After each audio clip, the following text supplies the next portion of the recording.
ፋኖ ፍርድን ይበላ ፋኖ ተስፋ ቆርጦ በቃ ተስፋችን አሉ ተስፋ አድርገው በቃ ያስቡት አንድ ትግል በቃ እሱ ነበር። በቃ ይመጡልናል፣ በቃ ግብጽ ይጀምርልናል ጦርነቱን። በቃ ግብጽ ጀመረ ማለት ሶማሌም ይጀምረ ማለት ነው። አለቀ በቃ። ከዛ በኋላ ነው መከላከያው ይዳከምልናል በዛ በኩል፣ እኛ በዚህ በኩል 4 ኪሎ አሉ። ትናንትና ማታ የዘመነ ካሴ ቤት ተወረረ። ያረብ ያለበት ቤት ፋኖ ተከበበ፣ ተያዘ። አማራውን ነፃ ለማውጣት የአማራ አመራርን ብሎ የሚሉትን የንጹሃን አማራ የሚያስጨርሱትን በሙሉ ኦፕሬሽን መሰራት አለበት ተብሎ ኦፕሬሽን ተጀምሯል። ሳተላይቱ በሰጠን ዳታ መሰረት ነው ኦፕሬሽኑ የሚሰራው። ሳተላይቱ በሰጠን ዳታ መሰረት ከትናንትና ወዲያ ዘመነ ካሴ የነበረበት ቤትና ይኖርበት የነበረበት ቤት በዳታ መጣልን። ሳተላይታችን ላይ ስፔሻል ፎርሶችን በዛ ቦታ ላይ ያሰማራን ማለት ነው። ሄድን።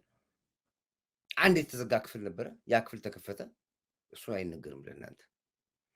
አሁን የሳወራ ውሸት ይመስላችኋል? ምናልባት መንግስት ይናገረው ሚዲያ ላይ ይወጣ ይሆናል። ግን መግራችሁ ነገር ነገ ብትሰሙ ግራ እንዳይገባችሁ መረጃው ከቦታው የትላንትና ኦፕሬሽን መግራችሁ የትላንትና ኦፕሬሽን። ይሄ ማለት ዘመነ ካሴ ያለበት እንደዚህ ነው የሚደበቁት። ምክንያቱም ራሱ የአማራው ህዝብ እኮ በቃኝ አላውን በቃኝ፣ በቃ አንፈልግም ከዚህ በኋላ በቃን።